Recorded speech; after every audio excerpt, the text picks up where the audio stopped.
You are listening to African Father in America podcast by Simon Javan Okello, live from Seattle, Washington, USA. Thank you so much for joining me for another incredible episode of the African Father in America podcast. My name is Simon Javan Okello, and I am live here on YouTube, and we are also going to be live on Clubhouse in just a moment. But I have a really special guest that is joining me here today. I'm going to introduce him in a second. But for those of you who have been showing up over the last few weeks, I think you've noticed that we've been hosting quite a few people from Mama Hope, which is an incredible organization that is working, across the world, really, in Africa, in South America, and it's led by people from across the world as well.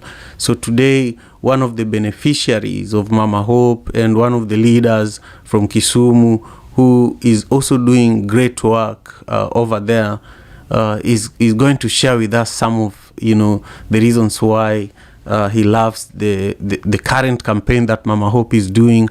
Put your money where your mouth is. Eric, just say hello before we begin the show. Hello, everyone. Welcome to this wonderful show. We are happy to have you around, and we are happy to share with you all the wonderful things that we are doing as a Mama Hope partner organization, and the wonderful things that Mama Hope does with the partner organizations like us all over the world. Thank you for taking the time to join us, and we're looking forward to a wonderful conversation. Feel free to share your input. Feel free to share your ideas in the chat box and so on and so forth. Karibu sana, welcome all. Let's get going. Excellent. I love it. Yeah. So when I was told that we will be having you on the show, I was really excited because it's good to get the perspectives of people, but really the perspective of a leader that works in the community where I grew up, especially in Kisumu. So, we will first talk about an African proverb that is going to be the center of our conversation today. You all know that every day, for every episode of the African Father in America podcast, we gather here and we dissect African proverbs and learn something from these proverbs. So the same is going to happen today.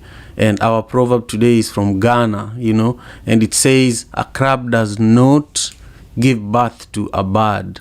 A crab does not give birth to a bird." We are going to learn 3 nuggets of wisdom about this beautiful Ghanaian proverb, and then you're going to hear what this proverb means to Eric Aluru, who is our special guest today. And then after that, you're going to learn a childhood story about Eric, something that keeps Eric driven in the work that he's doing in the community back in Kenya. And after that, you're going to learn about Mama Hope, this campaign. How is it going so far? You've heard from Miley, you've heard from Jane Bodhi recently, and today we have Eric. So stay put. If you're watching on YouTube, give this video a thumbs up and share the link with your friends and family. I'm going to figure out how to get us into Clubhouse. So right now we are only on YouTube. I just wanted to keep everybody posted. So these are the 3 nuggets of wisdom that I want to share. Number 1, don't give up on your dreams. They may come true in ways you never imagined. A lot of the time they say that the ship sinks when it's just about to dock. So the first nugget of wisdom is that don't give up on your dream. They may come in ways. They may come true in ways you never imagined. So when you're about to give up on your dream is when you realize that you can actually accomplish this thing that you've really always wanted to accomplish. Number 2, just because someone is related to you doesn't mean they have your best interest at heart. Yeah, this is something I don't even need to say much about, because we always think that our best friends or our sisters or brothers have our back, but when we need them the most is when you know who people are. Then the third nugget of wisdom is that when one door closes, another one opens. When one door closes, another one opens. Those are the three nuggets of wisdom that we prepared for you today.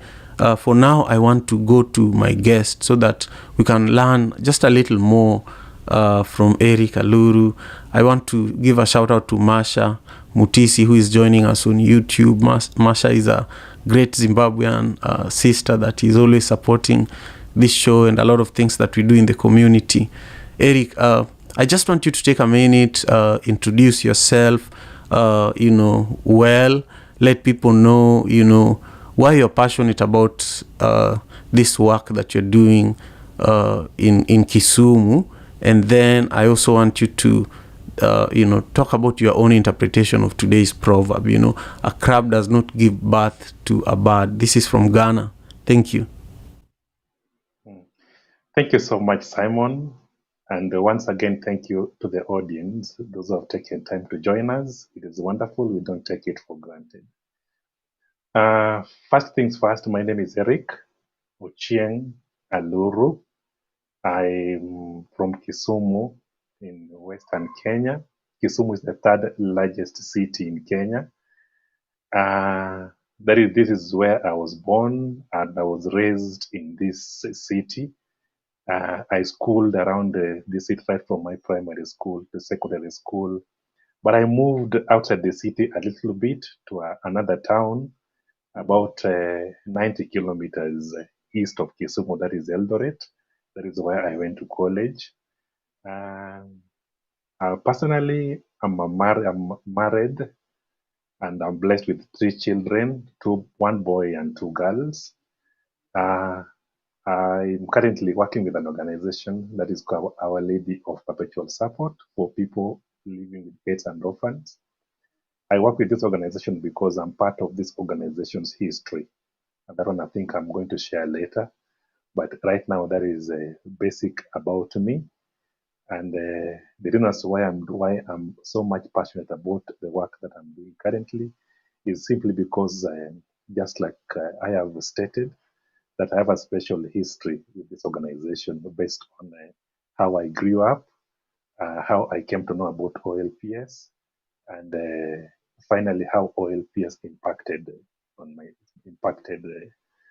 my education, my childhood, and how I'm living currently.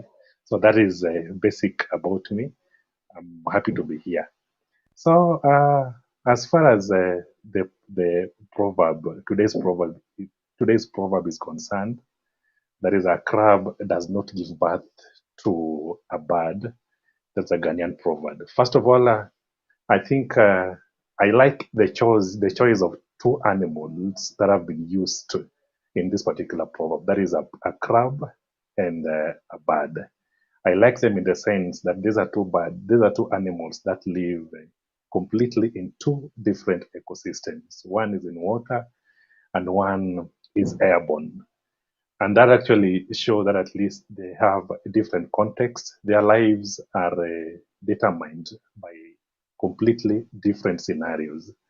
So it is like they cannot live together in a certain way. So it is like a crab has its own way of determining how its life is, and a bird also has its own way based on the fact that they live in completely different ecosystems.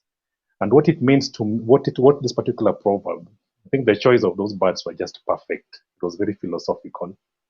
What it means to me as an individual is that sometimes it is important for us to appreciate where we are as individuals. And appreciating where you are as individuals means that at least you're going to make the best of your surrounding, so that at least you don't envy what another person is achieving to an extent that you will end up not appreciating your own achievement, but in the sense so that at least you look at what somebody else is doing without necessarily looking at your own surrounding. So it is also means, so that is my own interpretation in terms of the ecosystems, the choice of the 2 animals and where they live. And because in most cases, as human beings, we normally find ourselves looking at what some other people are achieving, and then we forget about our own achievements. Not in most cases, forgetting about the fact that we have our own support system, and we need to take advantage of such kind of support systems in order to be our best at any given time. And then, so it therefore means maybe the one thing that I would call layman's interpretation, that you only become, you are only as best as your own surrounding. And if you can appreciate that, then at least I think you will actually achieve so much more. Yeah, thank you so much. I love that. I love that. You're only as good as your own surroundings, and we were able to actually, get started on Clubhouse. So we are live on 2 platforms, on YouTube and also on Clubhouse. So we had to restart our live session on Clubhouse. But thank you to everyone who just joined us there. Please join us on the stage. Thank you, Innocent, Roger, Lavender, Steve, brother. If you want to speak, just raise your hand and we will bring you up on the stage so that you can share your own perspectives on the proverb and also share your own comments on our special guest today, who is Eric Aluru, who is joining us from Kisumu. And we just heard about Eric's interpretation of today's proverb, and we want to really appreciate you all, especially all of you on YouTube. I know that there are quite a few people who are watching from Mama Hope. There are a number of people who are watching from Seattle, from across the world. I just want you to let us know in the comment, where is it that you're joining us from? Where in the world are you joining us from? And number 2, subscribe to the channel. Make sure you subscribe and give this video a thumbs up. I really appreciate the support. Now, Eric, one of the things that I ask all the guests that join me for the African Father in America podcast is a childhood story, something that happened when you are 8 to 16, that really inspires who you are today. I always share the story of how when I was 8 years old, my mother gave me a bicycle and I began distributing milk and bread in our neighborhood, and I began building the network I have now, that helps me run One Vibe Africa, do Madaraka Festival, and accomplish a lot of things that people are always wondering, how did you do this? How did you do that? And I know that everybody has such stories, and I'm sure with all the accomplishments that I know you have in the community, this really something that is driving you. So share with us your own story that really drives who you are today as a leader. Thank you once again, Simon. First of all, to the audience, I think it is important to state that I'm a village boy. And I've been a village boy. I lived in the village, a small village somewhere not very far from Kisumu, about, I can say around 40 to 50 kilometers. I'm just not sure about that, but it's a small village. So I've lived my life in the village from the time I was born. That is where I schooled. So I'm going to share a story that is so much dear to me, because it is the story that defined who I am today. It is the story that actually defined my life trajectory and what I'm doing to change the world today as a person. It's a story that I shared once in the Global Citizen magazine. I was featured, I think it's around 2017, in the Global Citizen magazine, and it's a story that at least is so dear to me. So I remember one day, it was, I think I was in class 6. That was back in the year 1994, in March, April. That was the time when my area receives too much rainfall. Eric, try and bring that mic close to your mouth. Let's see how it sounds. Yeah, now Okay. Keep going. Yeah. Okay, this one. I think this should be better. It's so good. It's perfect. Yeah. Thank you so much, Simon. I think it was sometimes in March, April. That is the time when this particular area receives too much rainfall in a year. And then our area receives like around 3 months of rainfall, and most of the time it is dry. So when it rains, it is supposed to be a blessing, but in most cases it is not a blessing. And during the dry season, it is also very much dry. But I'm going to talk about an incident that took place when I was in class 6. We were just from school, and it rained so heavily. So as I was walking home, uh, I saw one maize plantation that was completely submerged in water. Uh, so I was wondering. So it is something that used to happen like every year. The area is flood prone. So like in the month of January, February, people take their time to plow, to prepare their land for crop growing, and then expecting very good harvest sometimes in the month of July or June, but that is not always the case. So we were walking home, and then we were passing a certain bridge there. We managed to pass successfully, even though in most cases it is always a disaster for reasons that are obvious. And then I saw one maize plantation that was completely submerged in flood water or in surface runoff. Then I said, okay, now that at least this maize plantation in the morning when we were going to school, it was very green. The maize were very healthy. Things were looking so nice. And then all of a sudden, just like one day of rainfall, and everything is submerged in water. And the villagers are completely left hopeless because if it happens like that, then that means you have to start all over again. Then I said, okay, it has happened. Then the following morning, we walk back to school. The surface runoff is just very, very fast, meaning it can flood one moment or 1 minute. The following day, there is no water, and all the maize is completely destroyed. We walk to school, and then we find that the same flood that had destroyed that maize plantation had actually also destroyed part of our classroom. So you can imagine that we have no place. Our classrooms have no wall, even though we have a roof. And then we say, what can we do? We just have to walk into the classroom. That is what we have. We can't study under the trees because even under the trees is even worse. And then we also had very good teachers that didn't mind about anything. So they just walked back, they just walked in the class, then we take our lessons and everything goes on as usual. And then in the evening, we walk back home, and then we find that at least the villagers or our grandmothers, our mothers, our fathers are actually joining hands in preparing some kind of a furrows where at least the water can actually run, so that at least the maize plantation is now free of water and they can start all over again. Then I looked and then I said, this is what togetherness, or this is what unity can actually bring. Unity, the kind of unity that can actually make you forget about all your challenges, and then you come up with a solution that is going to at least change the way things are looking. And then back at school, we also look at our teachers. They didn't even care about the flood. They didn't care about the empty walls.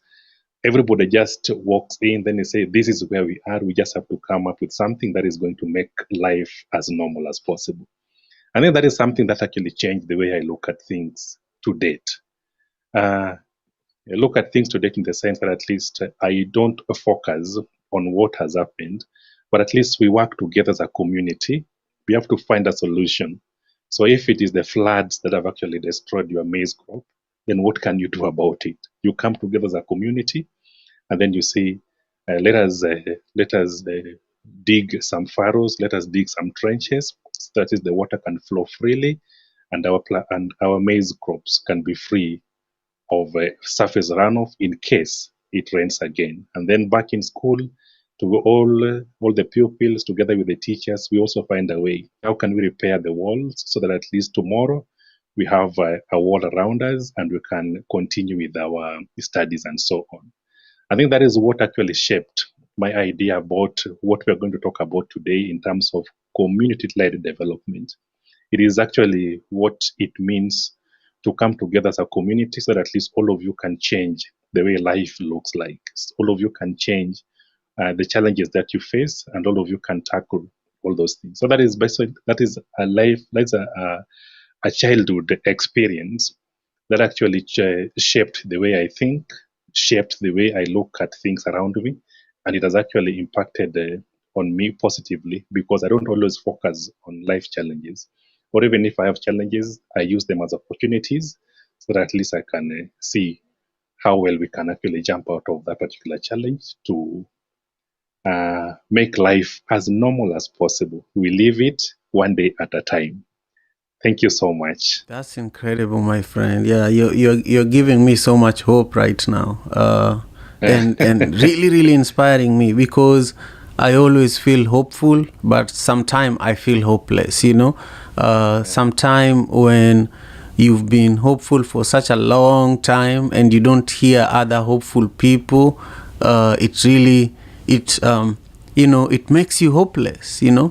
But just hearing, how out of tragedy, in your community, and I'm very familiar with everything you're talking about because I didn't grow up in Kano, and that area, the areas you're talking about, Miwani area, Aero, but we grew up in Manyata, but the stories of, and people used to move from those areas that were flooding to Manyata, and also in other areas not too far from Manyata, you'd hear stories that it flooded so much that when people woke up, there was fish on the floor, there was water that you could literally catch fish from your bed, and exactly. Yeah, it's and do you think that has something to do with climate change, by the way?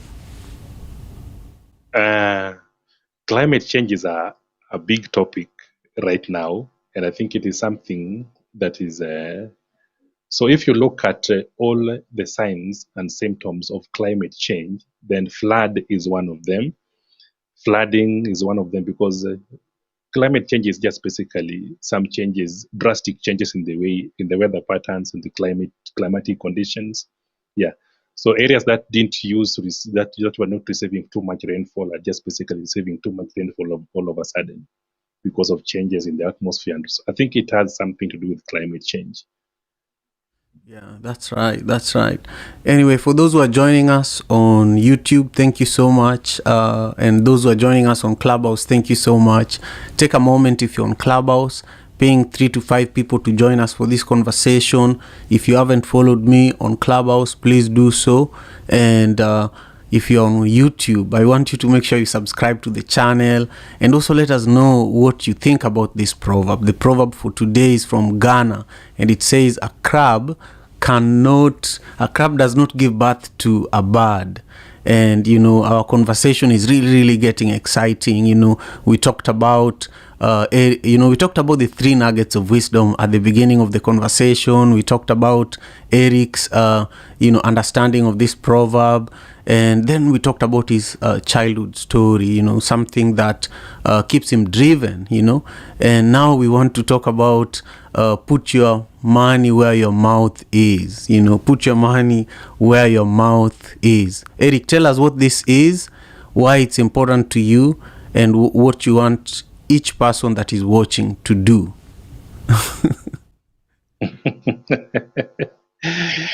Thank you much, Simon. Sometimes I believe that talking and not taking action is just like not doing anything.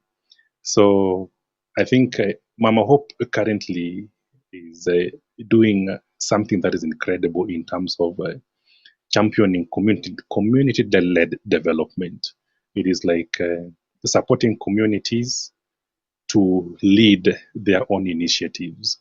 Mama Hope is taking a backseat role and letting organizations that are holders or that are the organizations that are the holders of the vision to drive their own mission so that they can change, they can determine the trajectory of their own destiny, which I think is very great. And when you talk about putting your money where your mouth is, it is like, to me, how I take it in a very interesting way, because in most cases we normally do what we say. So we first of all speak, and then by speaking, you inspire action. And then when the action is inspired by our words, it is always important to say, how are you going to support this particular action? Because in most cases, you might be a dreamer, yes, but at least you need somebody to, so you need somebody to hold your hands so that at least you can realize your dream. It is important to me. It's also important to other people as well. So that at least when you say put your money where your mouth is, it simply means say the words, let your actions be inspired by what you are saying, and then follow that by a given amount of resources so that at least it can actually change the life of somebody else. It can change the world. I believe in changing. I believe in changing the world one community at a time, or taking action one day at a time. I think it is important to note that this particular campaign that Mama Hope is spearheading is something that is inspired by what communities around the world are doing in order to champion their own development, in order to determine their own destiny. So when you talk about putting your money where your mouth is, it is simply putting your resources where your actions are inspired by your words. Speak it, act it, and then put your resources there so that at least it can create some impact to change the life of somebody else, to change the life of a community somewhere that you might not even be aware of. That is what it means, a very important campaign. And I think it is something that I think it is well thought of. It is well inspired. It is not something that Mama Hope is just coming up with out of the blues. It is inspired by real action. It is inspired by real need. So putting your money where your mouth is, it is just basically putting your resources where actions are inspired by your words, and those particular actions are going to create a bigger impact in the life of somebody else, or in the life of our community. I love that. I love that. But just to follow up and ask you just one more question in Yeah. regards to the "Put Your Money Where Your Mouth Is" campaign. Many people might just hear you talk, but they don't understand actually the risk of being bold and doing a campaign that is telling the big people with the big money that, hey, you are putting your money in the wrong place, and you need to put it here, especially when it comes to Africa, because a lot of money goes to Africa annually. But I'm learning here from a post on Mama Hope's Instagram that only 1.2% of global philanthropic funding reaches the communities where where they're intended for. I think this is serious. Can you speak to that a little bit?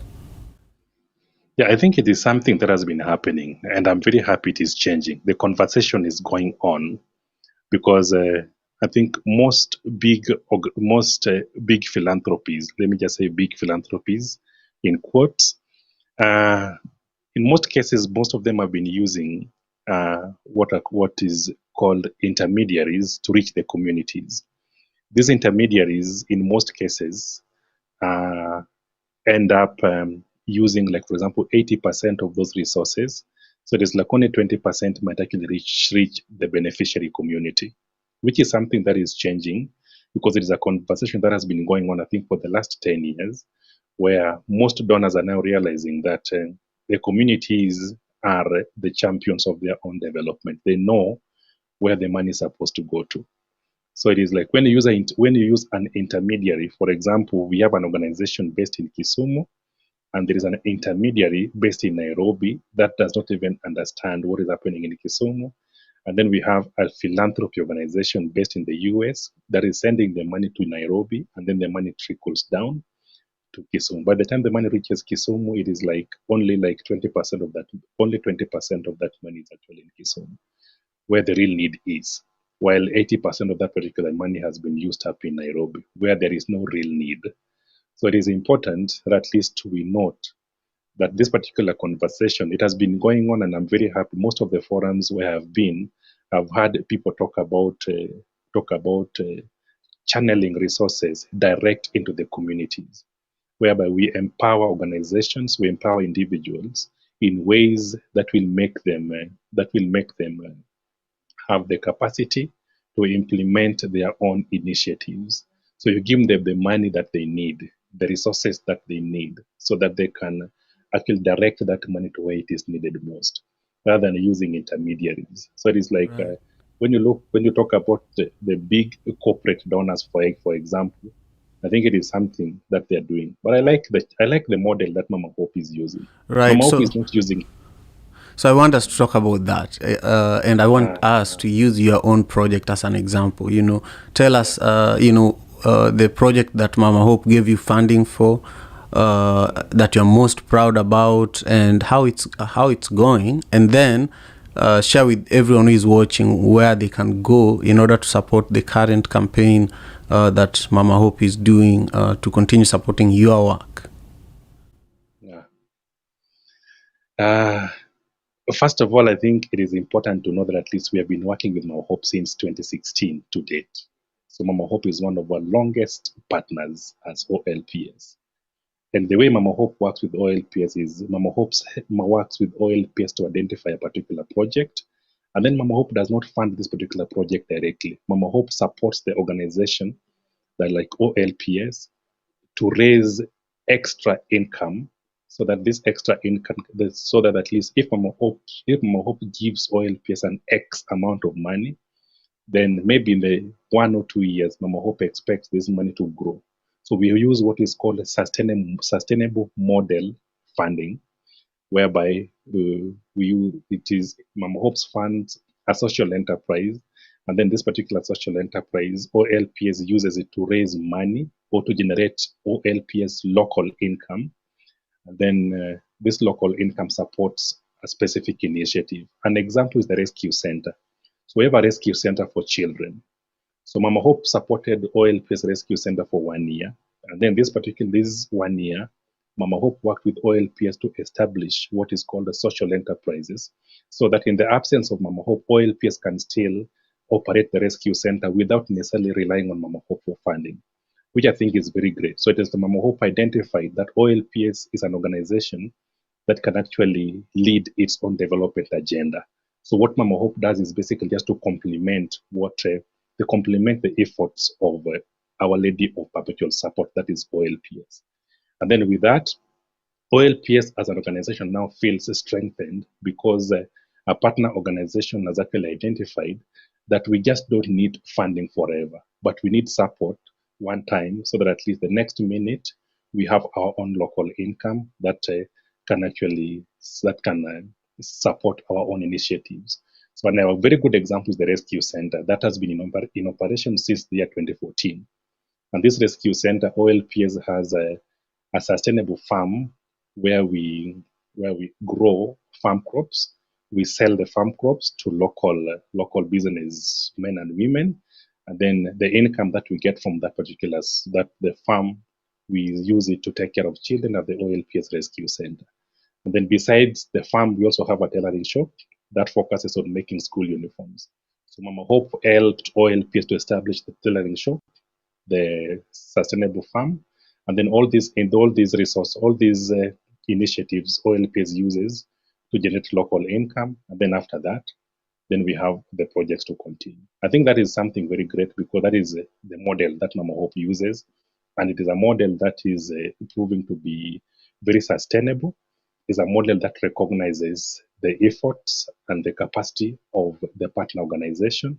It's a model that is actually not based on a boss or a donor, partner, something. No, it's a model that is based on mutual understanding, so that at least all of us can move together. And This is one. Yeah. Yeah, well, sorry. I just want to say that this is incredible. The work that Mama Hope is doing is incredible. The work that you are doing in the community is really, really incredible. I know you want to continue, but I want to remind everyone who is watching on YouTube to just remember to subscribe to the channel. We do this every day, Monday to Friday, 6 a.m. Pacific Standard Time. And if you're on Clubhouse, remember to share the link to this conversation, ping 3 to 5 people to join us. And also, just follow me if you haven't, so that when we go live on Clubhouse, you can you can be notified. If you are just joining us, my guest today is called Eric Aluru, and is a beneficiary of the work that Mama Hope is doing across the world. If you remember, over the last 2 weeks, we've been hosting incredible people doing amazing work, especially in Africa, from Rwanda to Tanzania to Kenya, Uganda, and now in my hometown. Eric is doing work in the community. Actually, one of my sisters is probably your neighbor, Anyhow, so I want you to continue on, and just finish up the point you're making, and then I want to bring a few other people to contribute just briefly what their comments are in regards to our conversation, or what the proverb, what this proverb for today means to them. And to all contributors, I just ask that you're a little more brief today, because we are behind time. So Eric, go ahead. Thank you so much, Simon. I think I've actually explained the model of partnership between OLPS as a partner organization and Mama Hope, and how Mama Hope is strengthening organizations like OLPS with funding, capacity building, and anything that we might need, so that at least we can be on our own. Mama Hope has something that is very unique. Mama Hope helps organizations to know that at least Mama Hope will not be here for us forever. So at least once we have what we need to stand on our own as an organization, then at least that is something that we value so much. And I think it is also important to know that you can support Mama Hope in several ways. You can support Mama Hope by donating financial resources, so that at least organizations like OLPS can also benefit more as we grow together. And you can also lend in your support, just like what Simon is doing. I like the fact that you're using your platform to blow out what Mama Hope is doing, and also the other Mama Hope partners. Something very great. So I think many people can come in with such kind of support. And then you can also offer those who have the technical expertise in different areas. You can reach out to Mama Hope and see how well your expertise can help different Mama Hope partners all over the world. But most importantly, I think it is important to know that at least Mama Hope partners need to reach the beneficiaries in the communities where they work, and that work requires financial resources. So at least you can visit Mama Hope website, and the current campaign, the hashtag, putting your money where your mouth is. That is also very great. Thank you. Wonderful. Thank you so much, Eric. Now, I want to bring on Steve just briefly. Steve, share with us where you are in the world, what your thoughts are in regards to the ongoing conversation or the proverb. Thank you so much. Thank you for having me, Simon. It's nice hearing from you, Eric Aluru. It's been a while. Thank you. We met some time back in Kisumu on a networking forum for CSOs, and I'm happy to be hearing from you in this session. I'm Steven, joining from Kisumu, in our offices in Kisumu. I'd like today's proverb, and reading the proverb, what comes in my mind is it reminds us of being yourself and being honest with what you can do, not promising what you cannot offer, and just being realistic and delivering what you can deliver in the best of your ability. That's all I have for today, and I'm very much happy to hear about the many good things that Eric is sharing. Thank you for having me, Simon. Excellent. Thank you, So Steve. much. I appreciate you too for everything that you're doing in the community in Kisumu with One Vibe. Hey, Lavender, how are you? Where are you joining us from, and what are your thoughts?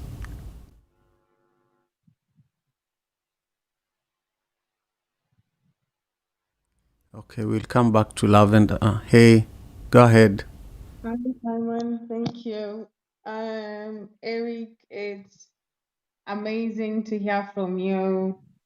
I'm I'm sure I'm not the only one. Like most of us in the audience today, both on YouTube and Clubhouse, have gained some knowledge today, some wisdom from the conversation today. This is Lavender, speaking from Nairobi, Kenya. My thoughts about today's proverb: a crab does not give birth to a bird. Um, what comes to mind is that what we feed our thoughts can easily show by how we speak, how we carry out ourselves. Thank you, Simon. This is Lavender, and I'm done speaking. Excellent. Thank you so much. I appreciate you, Lavender. Hey, Stella, how are you doing? Share your thoughts as well. Thank you so much.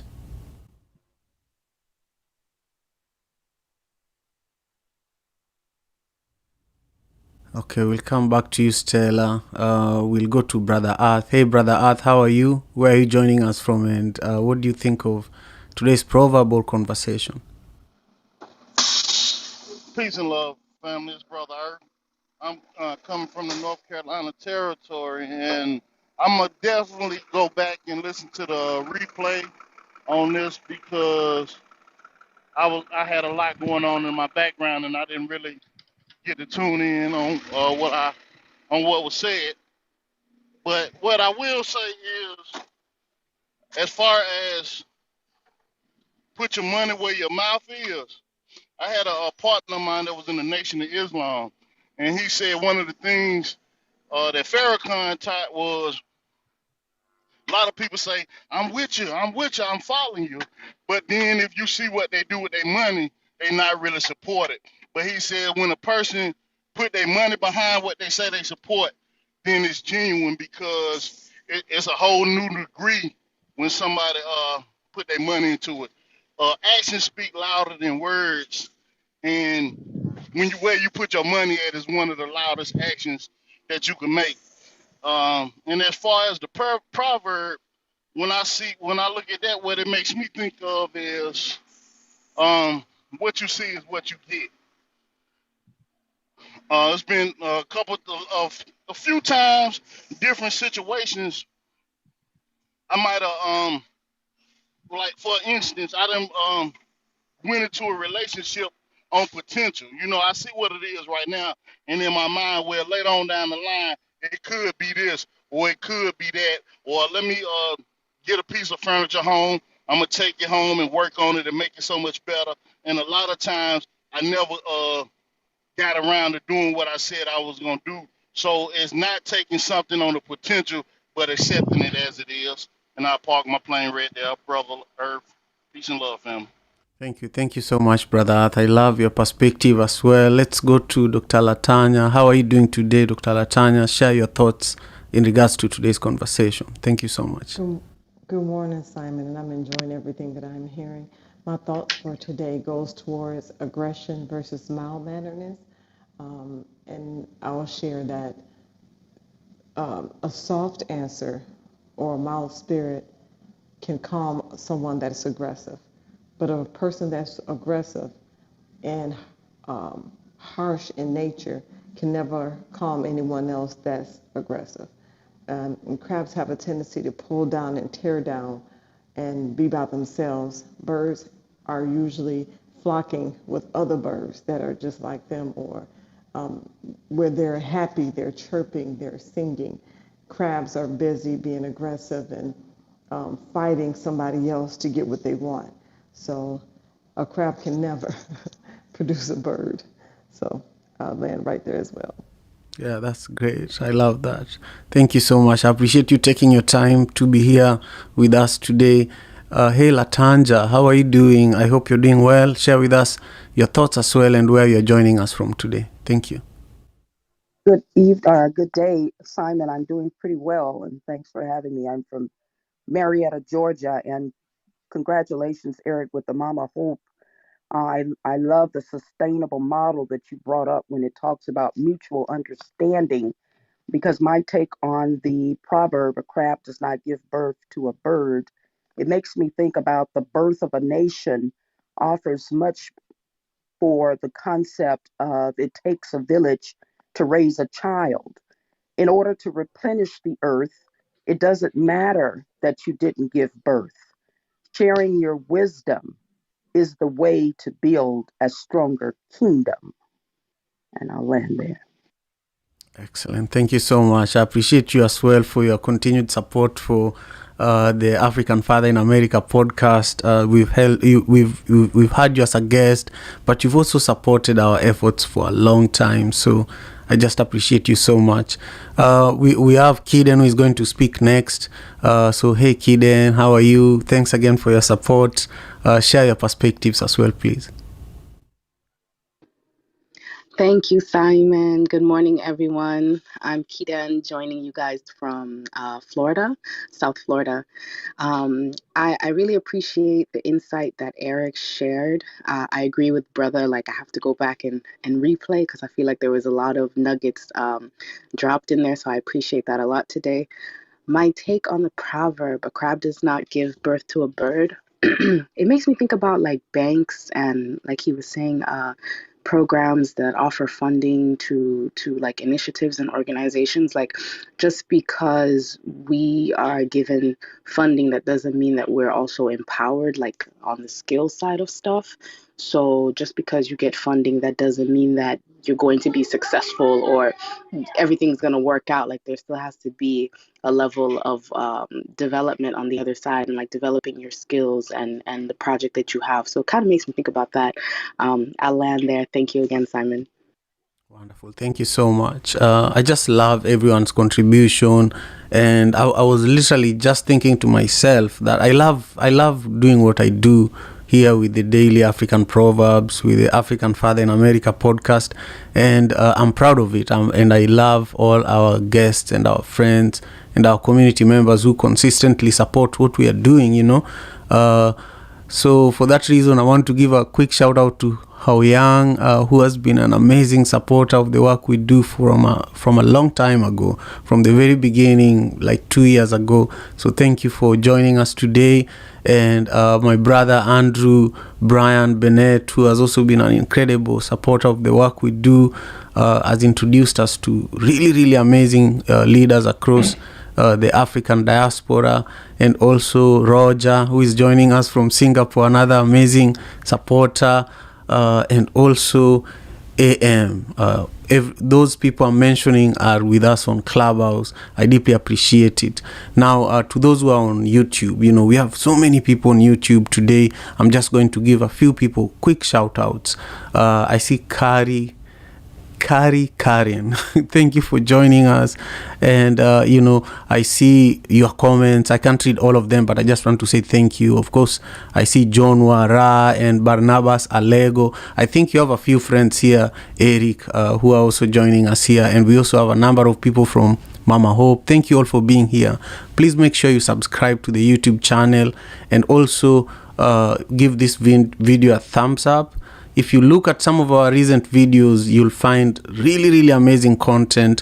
But also, if you're really interested in the work Mama Hope is doing, we are going to add links to other conversations that we've had with everyone from Mama Hope to this video, so that you can actually watch them in form of a series, and if you really, really love what Mama Hope is doing, you can go to Apple Podcasts. When you're working out, when you're walking, you can listen to this podcast. You don't have to be on YouTube to enjoy the content of the work that we're doing here for the podcast, or the stories we are telling about Mama Hope. A couple of things that I think are interesting to mention. Number one, the African Father in America podcast is now a 5-star rated podcast on Apple, and it's because of you all rating it there, subscribing, and I want to encourage you to do that if you listen to podcasts on Apple. And then finally, this Friday, we are reaching episode number 300. And I want you all to show up on YouTube, on Clubhouse, and help us spread the word. We will not be officially promoting it, We want to promote it through word of mouth. And if you're listening and if you're watching, I want you to join us on Friday, this Friday, 6 a.m. Pacific Standard Time. That's 5 p.m. East African Time. Now, Eric, share with us what inspired you the most out of everything that our friends shared. And then if you think about the work that you're doing with Mama Hope, is there anything else that you want to let everyone who is watching and listening know, so that as we live with some form of assignment from you that we go and implement to help you all with this campaign so that it succeeds? Because I know at the end of the day, Mama Hope is trying to raise $100,000, and that's not much. Yesterday, Jeff Bezos gave $100 million to Dolly Parton, who is already a millionaire. He could have just given Mama Hope, a check for $500,000, because of the work that Mama Hope is doing. But then he looks at, Dolly Parton's, work across, the world, and he decides to give the wrong person. This is a perfect example. Dolly Parton is not the person to give $100 million. Mama Hope is the organization to give that $100 million, and then you don't do that. Like, that's already an insult to me. I feel that what Jeff Bezos did was noble, but it was an insult to the people who are doing real work and the people who really understand the value of money. Because if you think about it, Mama Hope has been working with an organization like you since 2016, 2016, and One Vibe Africa just became a partner of Mama Hope, and we already see the value in it, but it's unbelievable that people like Jeff Bezos, I live in Seattle, so where I live is literally less than 10 minutes to Jeff Bezos' house, so I hope that those who are watching this video, and also Amazon has sponsored an event that I do, Madaraka Festival. So when I say this, I say it from a good place. I say that the money needed to be spent in the right place. $100 million is no joke, especially because Mama Hope is just trying to raise $100,000. That does not sit well with my soul. I'll stop there.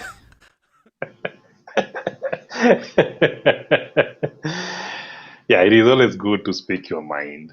It is always good to be honest with yourself. That is, a crab does not give birth to a bird. You are basically just living that particular proverb. You say it like it is, and that is the way it is. You just need to put the money where it is needed most.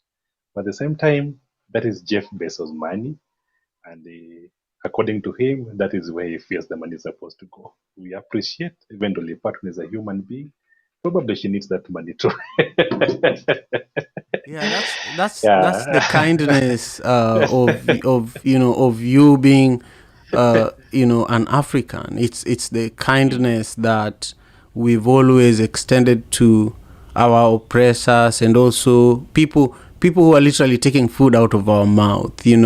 But it's true, it's his money. But at the same time, we have to speak loudly, and that's why I think what you guys are doing is important, because they actually really need to know that $100 million was given out during Put Your Money Where Your Mouth Is campaign. These two things are happening at the same time, And so for me, my job as a podcaster is actually to speak about that, to elevate it, and just so that more people can think about it, go and read about it, make comments about it, and really help Mama Hope. At the end of the day, if somebody can easily be given 100 million like that, and it's not one person, it was actually multiple people given 100 million each, then an organization that helps so many people like Mama Hope can also be given 100,000 like that. It should be easy like that, Yeah. We should not be doing all these episodes of podcasts, all this marketing, all these meetings just for $100,000, while somebody can just hand it out like that. That needs to be a conversation that we have, as a community.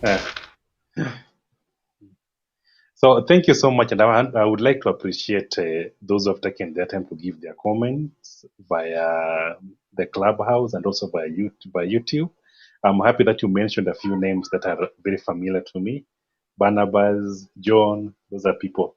Then Kerry Karan, those are people that I know personally, and they've been part of my life. They've been part of what I'm doing, and I really appreciate them so much. I think Make sure you there is tell something them that to came. subscribe to the channel. I will tell them that. I will definitely tell them that. Something that actually stood out from most of the comments I received is that donors do not need to play a godfather role. Donors need to appreciate that partner organizations actually also have a voice. They have the skills, the knowledge to implement or to change the trajectory of their own lives. That is very much important, and I really appreciate. I just can't remember the name of the person who said that, but I think it is very important that at least it came from the audience, and I really want to appreciate all of them because it's like we had an active audience. Thank you so much. Uh, I think we should. It is. I would like to encourage each and every person to get acquainted with what Mama Hope is doing. I'm just going to speak a few, so that at least you can know if you want to support Mama Hope, you know exactly where your money can actually go to. Mama Hope supports organizations like OLPS with different projects.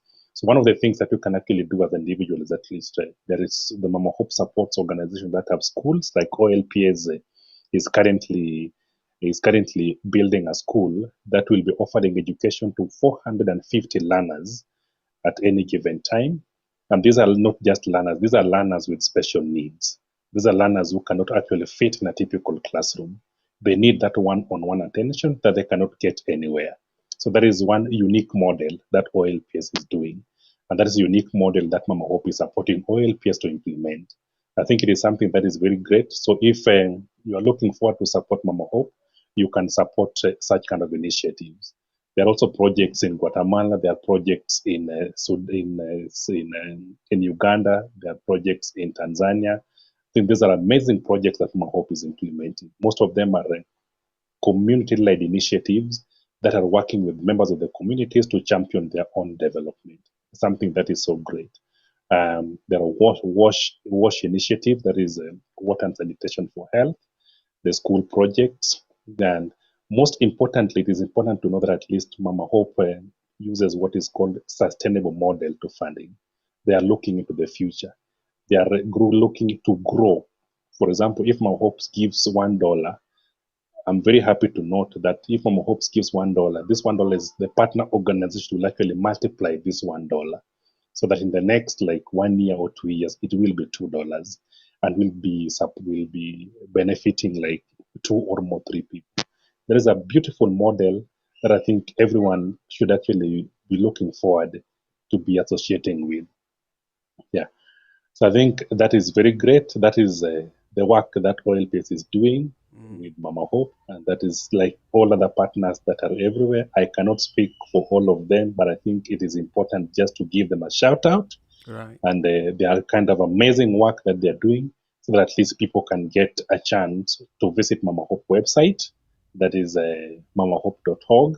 And then after that, at least they can get a chance to familiarize themselves with the amazing work of Mama Hope partners, and how they can be part of these particular initiatives. Thank you.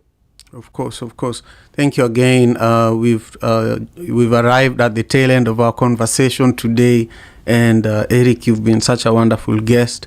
I really thank you for all the work that you're doing, and I pray that Mama Hope succeeds with this ongoing campaign. If you're listening and you're able to give $5, $10, $100, 100 million, go to mamahope.org and make sure you donate to the ongoing Put Your Money Where Your Mouth Is campaign. And if you want to learn more, you can DM me directly, and I'll be able to introduce you to the leadership at Mama Hope, who I am directly connected with. And so I also want to really thank you all for being here with us. Tomorrow we are going to have an incredible session, 6 a.m. Pacific Standard Time, 5 p.m. East African Time. You can now convert it to the other time zones where you could be in, but we have stayed consistent for such a long time, and this Friday we are reaching episode number 300, and I want you to invite your friends, put it on your calendar, grab a cup of something and join us, so that we can celebrate episode number 300. We want to hear your voices. Think about some of your favorite proverbs over the last 300 episodes, and join us this Friday at the same time so that we can have a great conversation. Eric, thank you so much. Take great care of yourself, my friend. Have a nice rest of your evening. Thank you so African father in America. Tujikaze, tujikaze, jikaze.